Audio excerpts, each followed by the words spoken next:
Hi there, and it's National Diabetes Day today, so I thought what I'd do is I would continue with my glucose monitor experiment. I'll just get that up on the screen so you can see. And the problem with the glucose monitor for carnivore is it's pretty boring, isn't it? It's just telling me my little notification saying I'm going live. Yes, here I am. I'm actually live. But if you can look at this, I've already eaten twice today, and it's a flat line.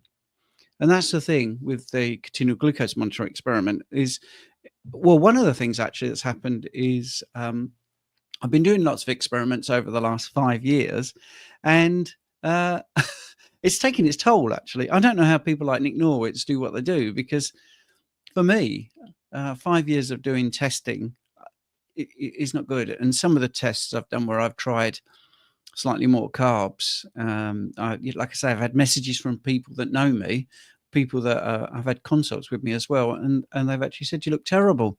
It's really getting to you," and it does. It really does get to you. But what I wanted to also do was show you some of the results that I had from actually using the continual glucose monitor, so you can see that what you're being told isn't necessarily the case. So I'm going to screen share some of those in a minute, and basically we'll go through those results, and you can read from it what you like, actually. So I've got a PDF all ready to screen share. I mean, one of the things I would say, and I think this is one of the things about the continual glucose monitor, is even those people that make them and promote them often put a disclaimer in about that they're not really for diabetic management. They're just for sort of knowledge and health benefits and those sort of things. So I'm going to go to screen share. I'm just going to show you, I think if people remember my live experiment where I ate a secret food and then we watched the continual glucose monitor just go up, which was incredible to do it live, and everyone was guessing what I'd eaten. At the end, pretty much most people had guessed. Well, this is what happened. So throughout the day, what we're looking at, the ranges here, we want to be between these dotted lines for people that are looking on the audio. Listening on the audio, I will try to describe the graph. So this is showing sort of some ups and downs, some experiments and stuff like that. But then by 12 o'clock, I was ready to do my live at 6 o'clock. I did a 6 o'clock live. So there were 6 hours between eating and doing my live. And I'm pretty much sort of in the middle of the range. And then I did some exercise, actually, which pushed my blood glucose up, but then I let it I let it go down. And the exercise was only 10 minutes on an X3 bar. And I didn't really push myself. I just wanted to see how much it would push it. But even though I did that, that was at 4 o'clock. Well, my blood glucose started to drop. So that was good. And I was going to go live. I went live and we watched one banana push my blood glucose up from just over halfway, way past where I want it to be, and up to 151 milligrams per deciliter, or 8.4 millimoles per liter. And that was at 6:39, which was right in the middle of the live. So that you know, if you find that hard to believe, I did do it live. That was the whole point. So that was just one banana. So that was at 6 o'clock in the evening. I'm going to show you a couple of other experiments I did. And this one will shock you as well, I think, because this is good old-fashioned oats, banana, and a teaspoon of honey. And just to get some reference here, one of the things I was absolutely determined to do was not fudge the data, not deliberately eat certain things to make a certain result. I therefore only used 40 grams of oats. This is not a lot of oats. Now, one of the things in nutrition science, or in science in general now, but that's not a lot of oats. Okay, I don't think that is representative of what most people believe. I think that's a lot less. So for those that are listening on the audio, I've got a tumbler, which you put water in, and it's barely a third full of oats. So I did 40 grams of oats. I did 5 very small thin slivers of banana and 1 teaspoon of honey. But I didn't do it as in a whole load of oats, a whole load of banana and honey. First thing I did was just eat some of the oats. And that's the first spike you can see. I just ate oats. Now, this is the story which I find really interesting, is because this was my go-to breakfast right until the end of my 40s, when I started to realize that I was completely hoodwinked by this breakfast for champions. By the way, this PDF that I'm showing you, if you want it, you just message me and say I quite like the PDF of all those results, and that'd be great. So anyway, right, going back to the story. So I did the 40 grams of oats. They were soaked overnight. So it's 8 o'clock in the morning. And I thought, well, I used to have this. I don't know how much honey to have. I don't know how much banana to have. But let's just taste it to see how much honey and how much banana I need to put in, because it's going to be horrible without it. I was absolutely convinced of that. Now, you've got to remember that from my teenage years and even before, both my parents believed in the food guidelines. So I had actually been brought up on this way of eating, you know, avoiding red meat.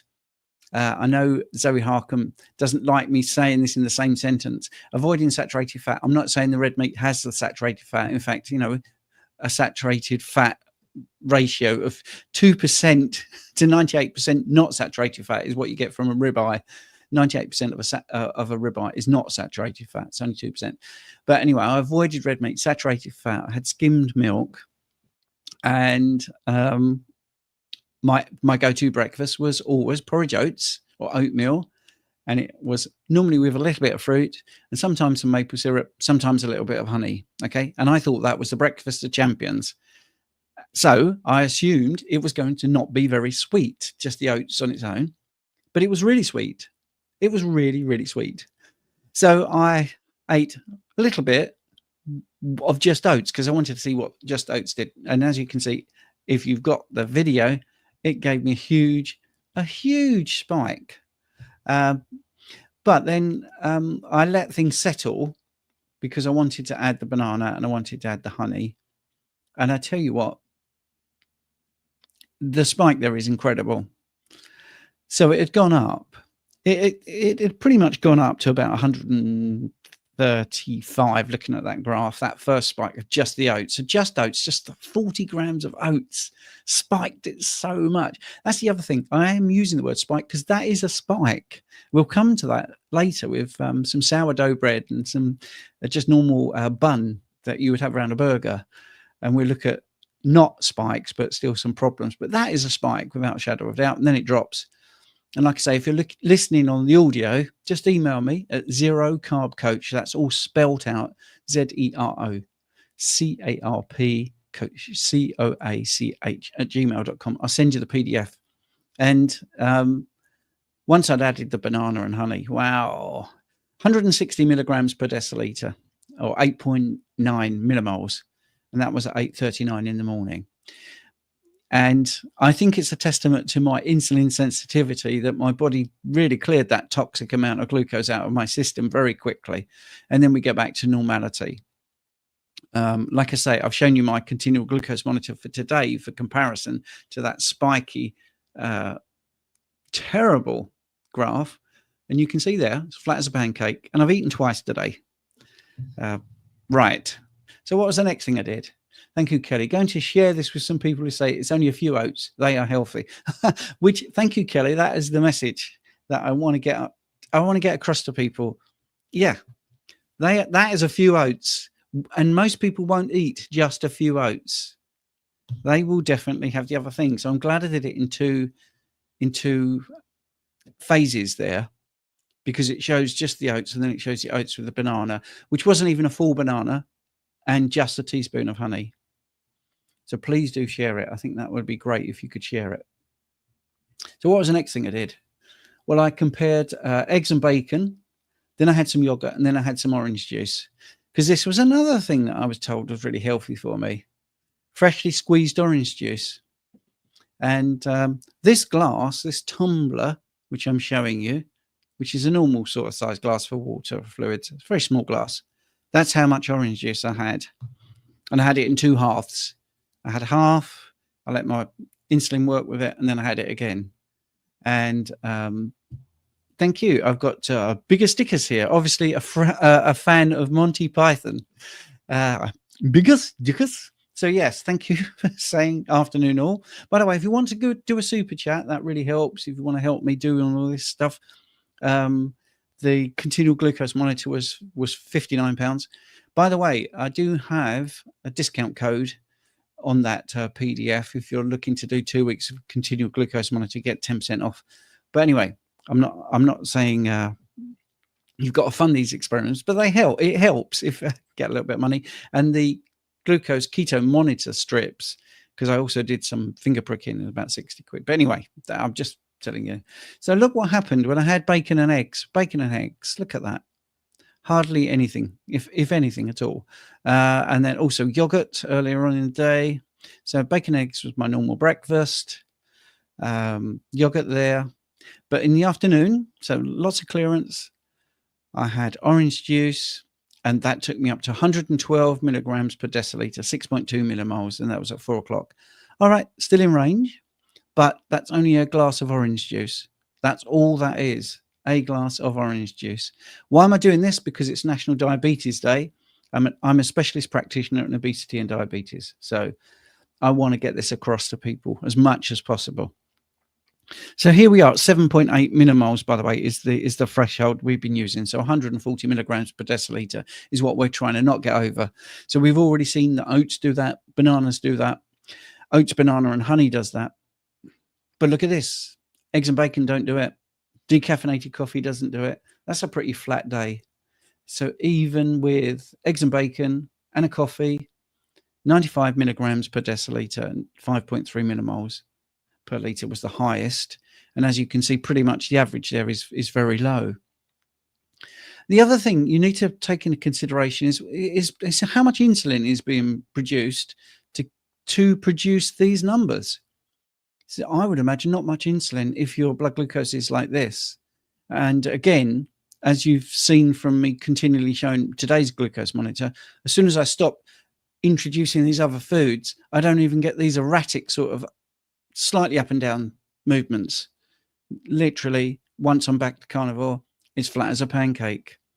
So yeah, definitely, if you want to comment, by the way, you can. If you've got a question, you can put that in the chat. So the other thing I wanted to say about is when you have a protein meal, what actually happens to your blood glucose is it drops, because protein takes about 5 times as much energy to digest as a fat or a carbohydrate. And your body might detect this as you going hypoglycemic. So this infamous, oh, well, protein spikes your blood glucose is not actually accurate. What happens is you get a slight decrease in blood glucose, which is picked up because you are using 5 times the amount of energy to digest it. Once it's ingested, you start to digest. That will take up energy. That brings your blood glucose down slightly. And then it starts to go up because glucagon comes in and kicks in with a little bit of gluconeogenesis, which is just the making of new glucose to make sure that you are not going to go hypoglycemic. I think in this PDF, I also have some of the experiments that show that the protein doesn't immediately become blood glucose, which many people seem to think. Anyway, let's go on to the next thing. So here is the thing I want to talk about, which is the sourdough bread, which is being pushed recently by a lot of people, and then just a normal bun, and then just 10 French fries. Wow. Now, I do hope if you're listening to the audio, you get the PDF, because this was interesting. This also explains that phrase, area under the curve. So the sourdough bread did not cause a spike. But look what happened. It went up and it stayed up. So this purple section, this shading, is what's called the area under the curve. It's elevated and it stays quite elevated, and you get this big chunk. Rather than a spike, you get sort of like a mountain range from the sourdough. The way the CGM has worked is it hasn't included this little bit in the middle there, but that is all one effect from the sourdough bread. And again, not much, You're talking a slice of sourdough. Right. So we let that happen. That finished by 11. And by 3 o'clock in the afternoon, I decided to have a beef burger with a bun, an actual bun. Whoa! And that did a very similar thing to the sourdough bread. Now, who eats a bun and just a burger? Not many people. Most people will have some fries. So I let that settle a little bit. And the fries were at the side. I decided to have 10 fries. That picture there looks like a certain outlet's fries, but they were actually quite good. Good as in the best fries you could get. I didn't deliberately pick the worst ones. And wow, up to 148 milligrams per deciliter, 8.2 millimoles. At 5 o'clock in the afternoon, I have this huge blood sugar spike. So that's a nice graph, because you can see the difference between a spike and a lower response, but more area under the curve. So that's that. Kelly is saying, be great to understand how the glucose level relates to being in ketosis. Does keeping your levels even automatically mean you're using ketones? That's a really good question. So in answer to that question, that's why I also have been doing the Keto Mojo, because there is a little bit of nuance to it. The idea is that as your blood glucose is lower, you will probably need more ketones. And that does basically bear fruit, that theory. Of course, there's other things that can put your blood glucose up. For instance, my five-a-side football. So when I went up, when I played football last night for an hour, it went up. So it went up to about 119 milligrams per deciliter for about an hour, because I was constantly running around, because I still do that, even at age 60, even though the medical profession told me I've been in a wheelchair by the time I'm 50. Well, maybe sometimes I'll play like that, but yes, last night I scored quite a few goals and I put my blood glucose up. My ketones didn't really track with it, and that's because it was easier to use the glucose. Yes, Gaza, hit the like button if you're out there, or subscribe or comment or whatever you want to do. That'd be really handy. But being in ketosis isn't the be all and end all of this way of eating. It's pretty good to be in and out of ketosis. Therapeutic ketosis is a different thing. If you're trying to reverse serious conditions, that's a different kettle of fish. But that's what I'll be doing going forward. I'm going to do some of these charts and also superimpose my Keto Mojo so you can see. But I had to buy a load of strips. You know, these experiments, I take my hat off to everyone that's doing these experiments, people like Dave Feldman and Nick Norwitz and all that sort of stuff. It's amazing. Right. Okay. So I just wanted to talk about also how we discuss glucose and how it gets into the cell, because many people talk about how much insulin we need, and it is very, very important. But not all transporters are insulin dependent, as this is showing you. There's 14 glucose transporters, and only one actually is insulin dependent, and that's the GLUT4, which we talk about ever such a lot. So that chart is available if you want to get that chart. I just feel like I might have missed something. No, I haven't missed something. We'll come to the next bits in a minute, which is good.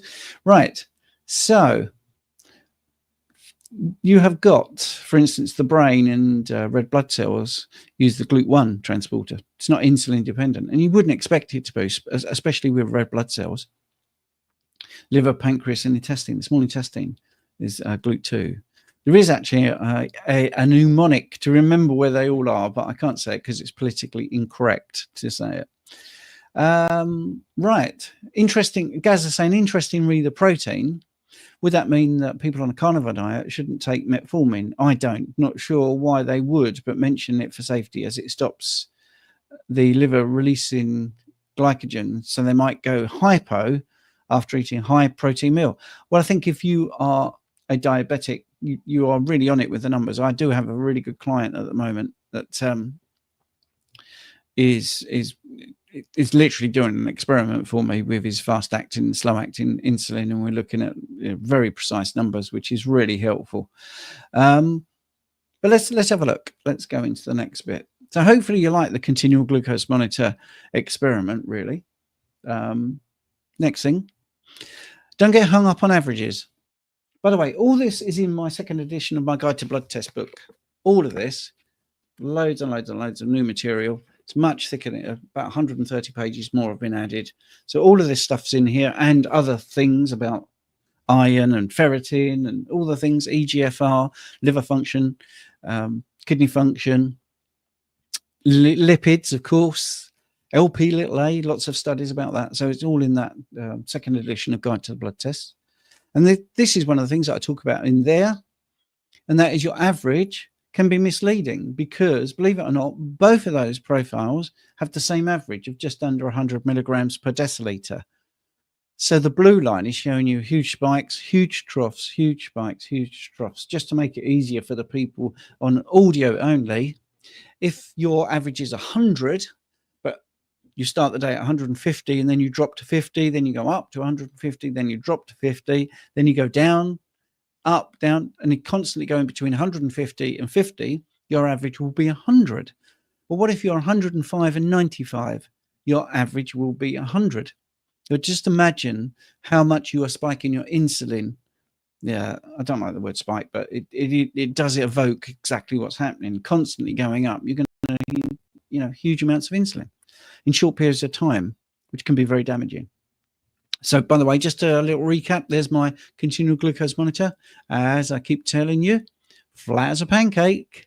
I'm at 4.8 at the moment, because if people say, well, these experiments aren't working because you're diabetic, that isn't the case. 4.8 is 86 milligrams per deciliter, by the way, just for those that are interested.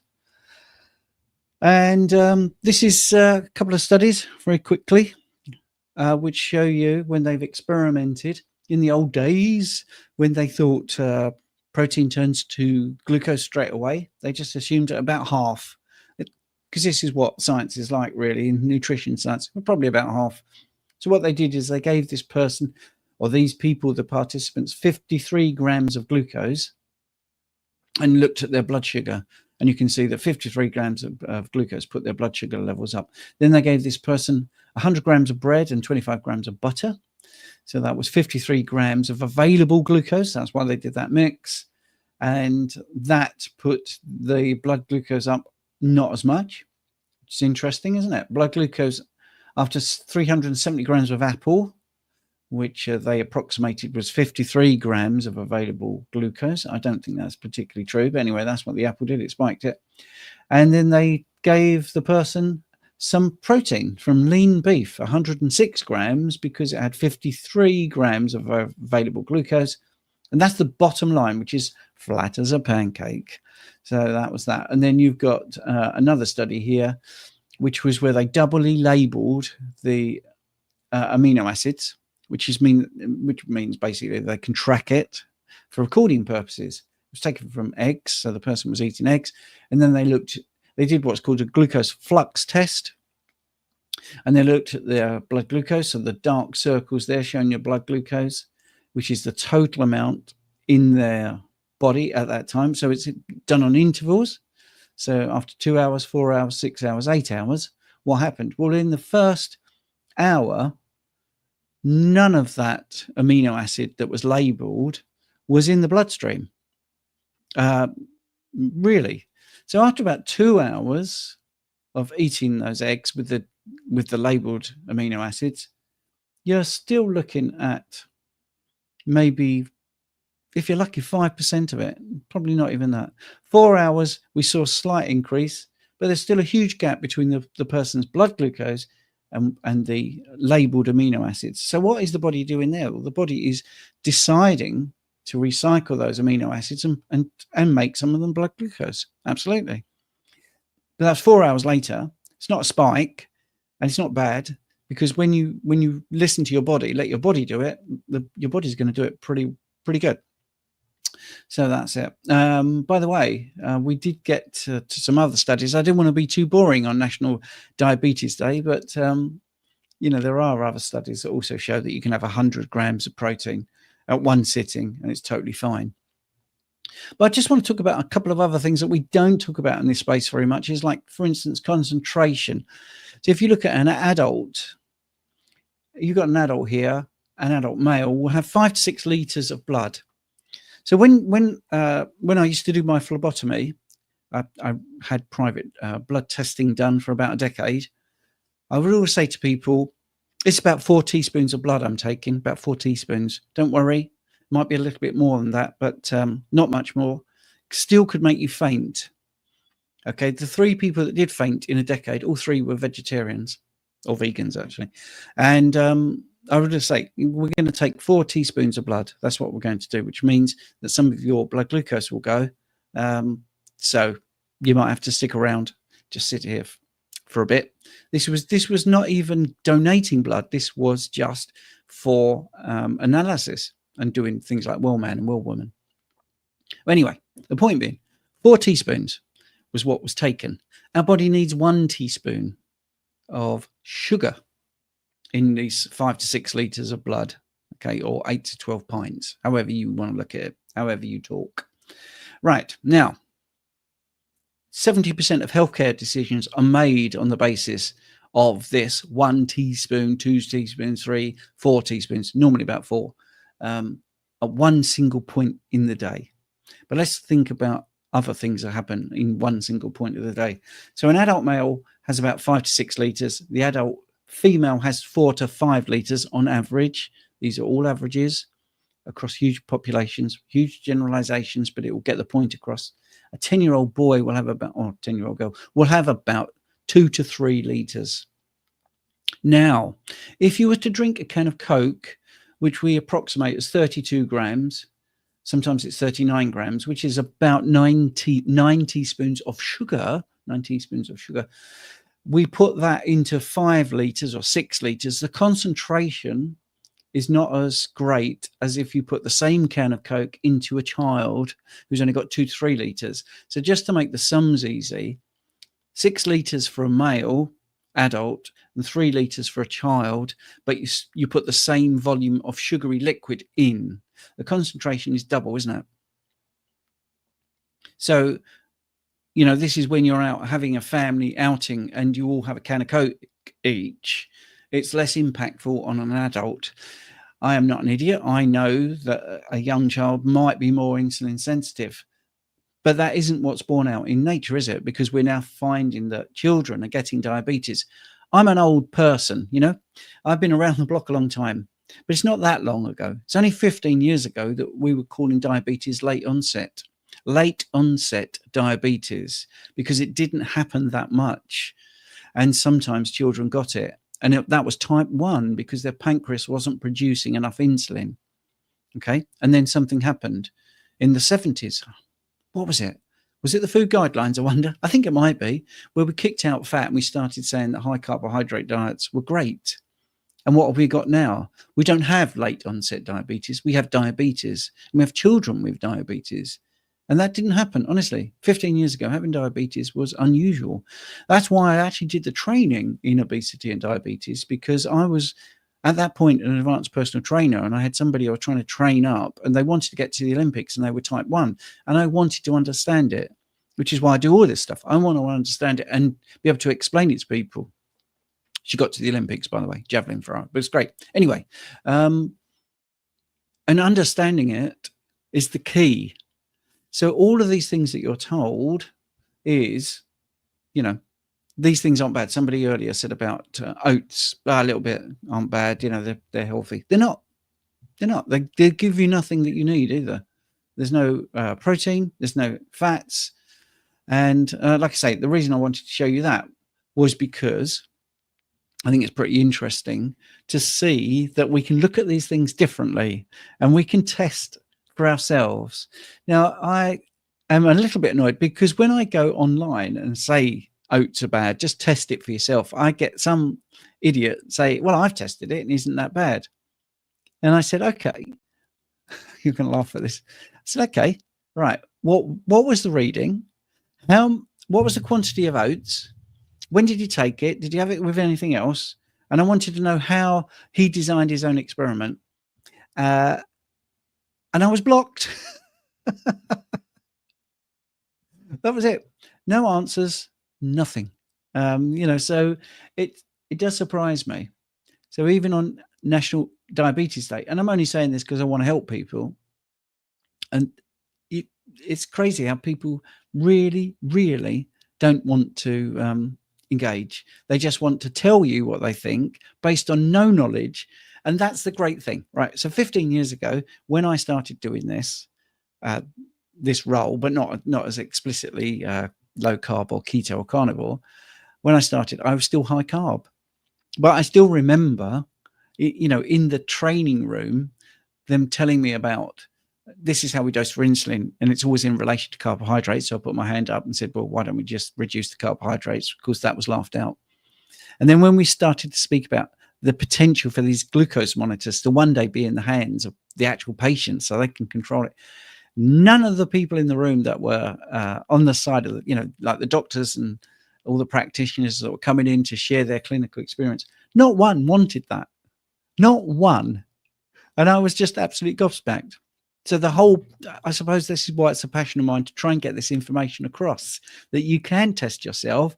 You can get a Keto Mojo, so you can do glucose and ketones, or you can get a continual glucose monitor if you have the money. And this is the annoying thing as well, because, they are expensive. They are very expensive. And, my YouTube channel is a little bit banned, shadow banned, constantly finding that I'm not getting the reach that I used to have. So if you want to comment and share or do a super chat, it's really helpful. You can see for yourself that my views are going down a little bit. I don't think it's because of the content. Anyway, right. Let's have a look here. Right. Let's have a look at the messages here. Yes. Yeah, I don't really want to get into metformin at the moment. It was more to be sort of practical and, to talk about foods. Because in the end, all right, what is the best thing to do is to stop ingesting the thing that causes the problem. So that's it. So once you start reducing, you could do it in simple ways. If you're watching this and you've not come to this way of eating yet, you could drop additional sugars. So I used to take 2 sugars in coffee, but I didn't drink coffee much. So maybe, I don't know, once a week when I was doing, when I was high carb, because I was moderating it, because I thought, it's very bad for you. I'm not saying it's good or bad. I'm just giving you the story. So I would have 2 sugars. So if you are somebody that has 2 sugars in a cup of tea or a cup of coffee, that could be your start, cutting down your sugar. If you're an abstainer, the best thing is to just stop having sugar. Don't replace it with artificial sweeteners. Just go for it. Eventually, your taste buds will change. Going back to my story about the oats, that's what happened to me. I did not believe how sweet those oats were. If you think, for instance, bread isn't sweet, stick a little bit of bread in your mouth and chew it, for those that, again, don't believe, and just keep chewing it, don't swallow it, and it just becomes very sweet. The amylase will break down all that starch. It will just turn into glucose molecules, and you will taste that sweetness. Yeah. Anyway, I'm not going to get into the amylase thing, because actually some people say, well, we got amylase, that's why we must be designed to have some carbohydrates. Why would we have amylase? Well, actually, we've reduced how many genes code for amylase. So 3.5 million years ago, we have Australopithecus, Lucy. She was vegetarian. This is the hominin line. So 3.5 million years ago, we had more genetic coding for amylase than we do now. So, that's because we used to be vegetarian and short and squat and small brains, and we couldn't communicate very much. And sounds like a lot of my best friends from when I used to play football at school. But anyway, and it's interesting that once we started to eat meat, the brain space improved, increased in size. So our brain, our cognitive function improved. More tools were developed, technology, written language. We got taller, we got cleverer, because we were eating meat. That's really simple. Right. I am since 2 years more or less strict carnivore, and I really see no reason to turn back to my old habits. For me, protein is not enough to kick me out of ketosis. Only stress and carbs do that. Yes. What I was trying to say was, when I showed you that graph, protein is not going to kick you out of ketosis.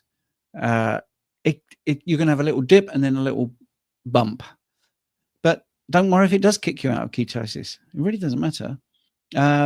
Is the guide to blood test version 2 available? Yes, edition 2 is in my hands here.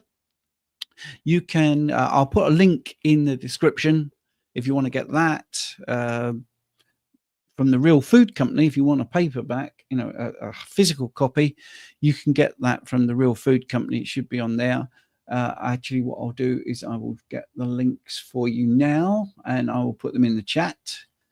And you can give me some feedback, which would be really good, because that would be helpful. So let's put the let's find the link first, make sure it's the right link, and then I'll send you to that site there. It should be on there. I just want to make sure it's on there. If it isn't on there yet, it will be. It's not on there yet, but it should be very soon. Let's send you the Amazon link. We'll do that one as well. So the book's on Amazon. Let's copy that link there, and I'll put that in the chat. It's definitely available on Amazon. There we go. It's in the chat there if you want a physical copy. And if you want to get an e-copy, I will put that in the chat as well. Just so you've got that as well. Sorry. I wasn't prepared, was I? Wasn't thinking that I was going to have to do that, but someone's asked, so I'll do it. Here we go. Right. There's all the links there, right in the chat. Cool. Because you can get an ebook as well, which has got clickable links to all the studies, because it's all got studies that you can click, and you can read them for yourself, which is great.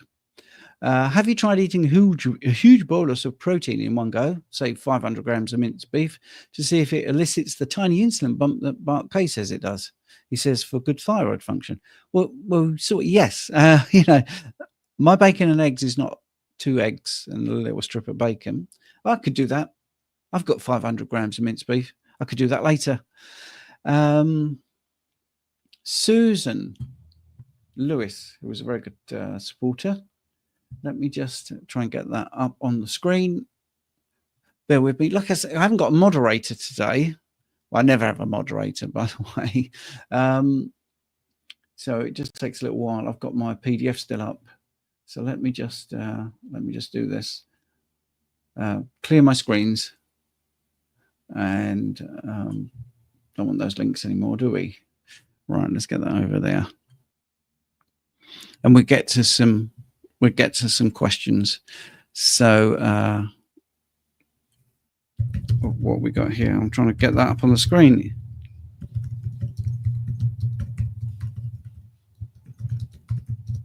I can't get it. Why is that happening? Right. Oh yeah, here we go. Yes. Is dextrose worse for you than sucrose? I haven't actually tested those. Thank you, Susan, for your patience there. Dextrose is also known as glucose because it's a monosaccharide. So that's that. Doesn't really require much digestion. I have done table sugar, and I had a bit of a spike, I suppose, for want of a better word. And sucrose obviously is a disaccharide. So you've got glucose and you've got fructose. Now that's the other thing about glucose monitors. They're not fructose monitors. So I wasn't measuring my fructose every single time. So when I had that banana, not only did I have a glucose spike, I also hit my liver pretty hard with some fructose. So yes, dextrose. Where do we get it from? We get it from corn. And it's an additive to most foods, isn't it? And sucrose, you probably guessed, because of the fructose, you get that from plants. I don't think there's much in it, really. I suppose when you look at how they cook things and put it into ingredients, the dextrose is less sweet, but I suppose that could be because of the fructose. But I haven't tested them, so I don't really know. Dextrose will probably have a higher glycemic index because it is just glucose rather than glucose and fructose. But dextrose is used in the sort of sports drinks, aren't they? and sadly in some medical treatments, which is, which is sad. The reason I'm looking to the sky there is because this is what happened to my mum. I mean, my mum was given things like Complan and Ensure and all these things. I've had clients recently, who have had kidney problems, and they've been told to take a supplemental drink, and it's just full of seed oils and sugar. There's nothing beneficial in there at all. Completely devoid of protein or fats, and it's just ridiculous. So yeah, it's a good question. I suppose when we're looking at what is worse, that was a question, wasn't it? Is dextrose worse for you than sucrose? Like I say, worse. Glycemic index will go higher with dextrose, but is it worse because you've got fructose in the sucrose? If you're monitoring your blood sugar levels, dextrose would give you the worry, wouldn't it? Because it would go up. And this is the nuance. It's a great question, Susan, such a simple question, but you see, this is it about critical thinking. If you was to use your glucose monitor only and had no knowledge of what they were, then you would assume that dextrose was worse because you would get a bigger glycemic index or a glucose spike or elevation of your blood glucose, however you want to word it. But would that be worse than the silent one, which is fructose, which is absent from dextrose? Also, one of the things, and Carol's come up with some brilliant data here. Thank you, Carol. This is the trouble speaking off the top of your head. GI score of 100, yes. GI score for sucrose is 65. So if we use those raw numbers, if we use the empirical data, then the answer would have to be that dextrose is worse. But is it? Because of the fructose? That's the thing. Great. Thank you for looking that up. But do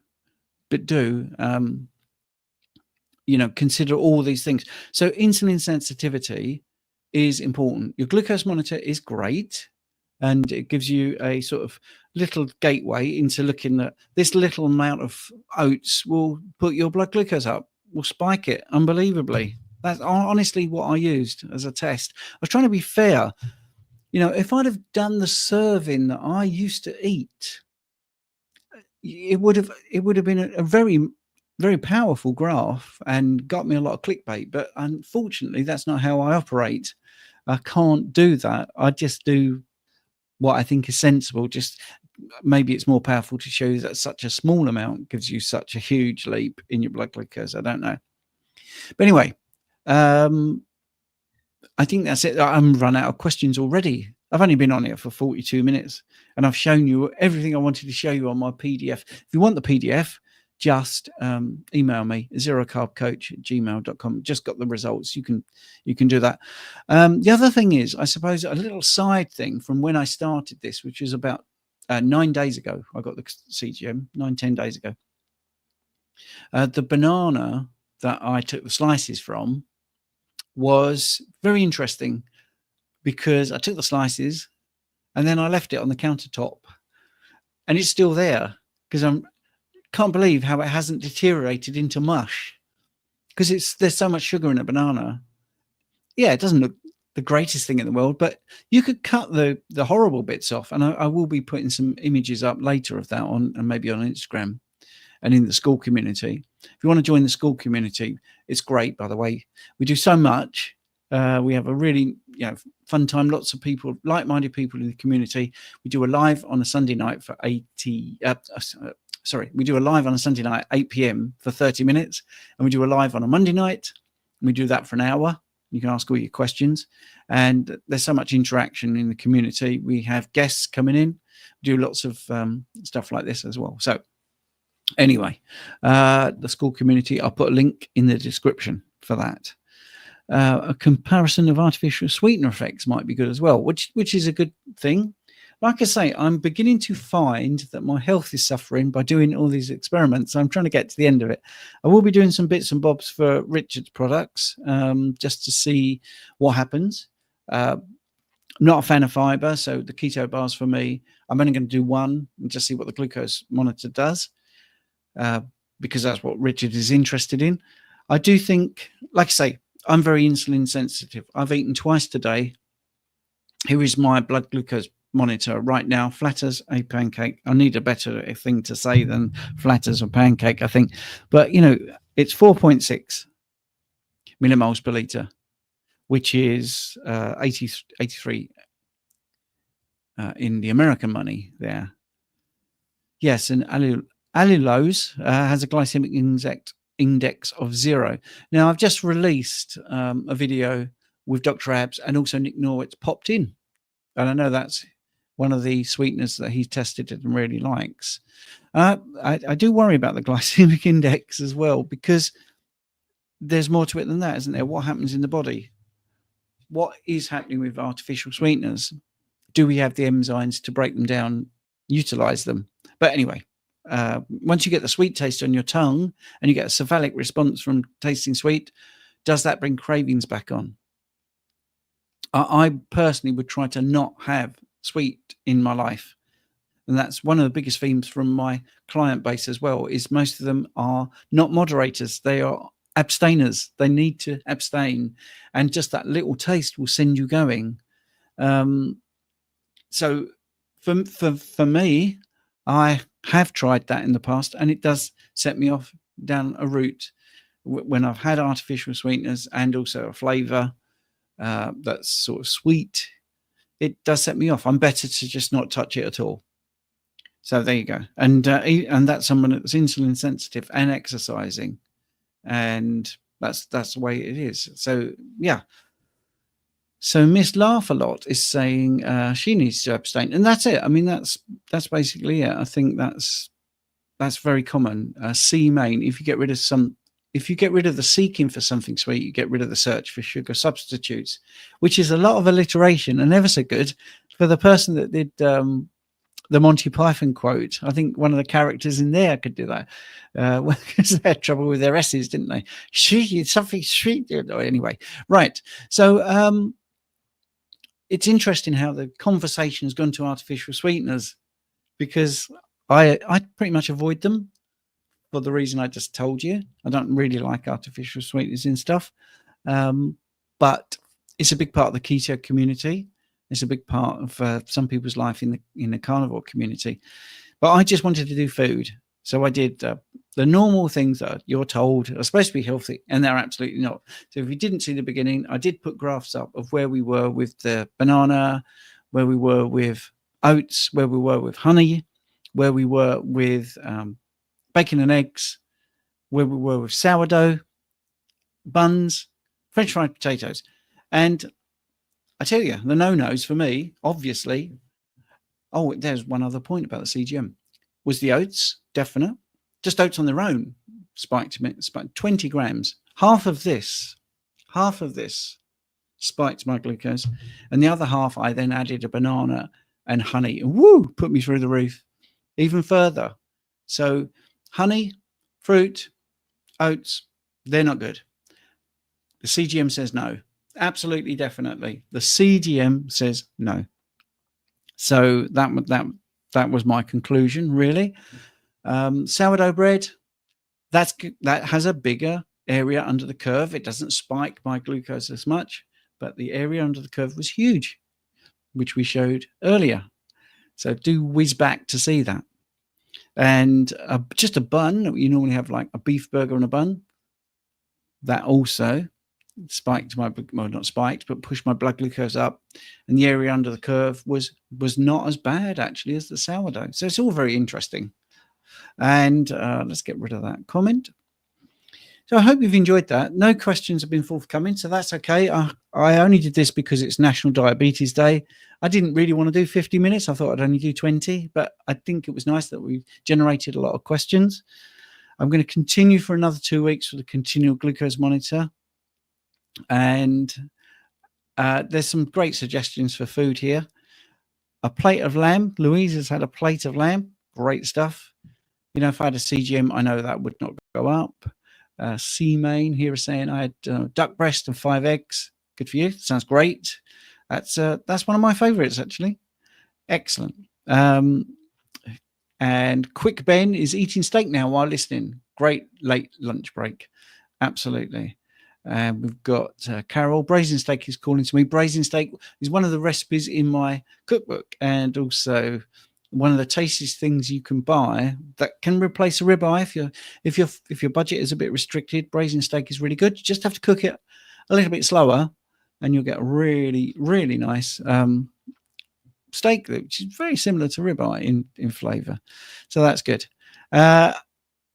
Very tempted to do a sort of Homer Simpson reaction to the food, but I'm not going to, because I've got very bad teeth from being brought up not eating red meat and not eating saturated fat and eating a terribly high carb diet devoid of decent fats. I've seen everything in my body absolutely get ruined, and by the time I was in my mid-40s, pre-diabetic, lower left quadrant pain, 639 coronary artery calcium scan score.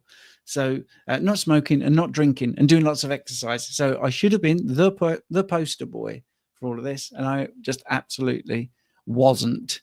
I in fact was the poster boy for this way of eating, because I could have been the sort of, if you don't eat carnivore, this is what happens to you. Could have had a picture of me.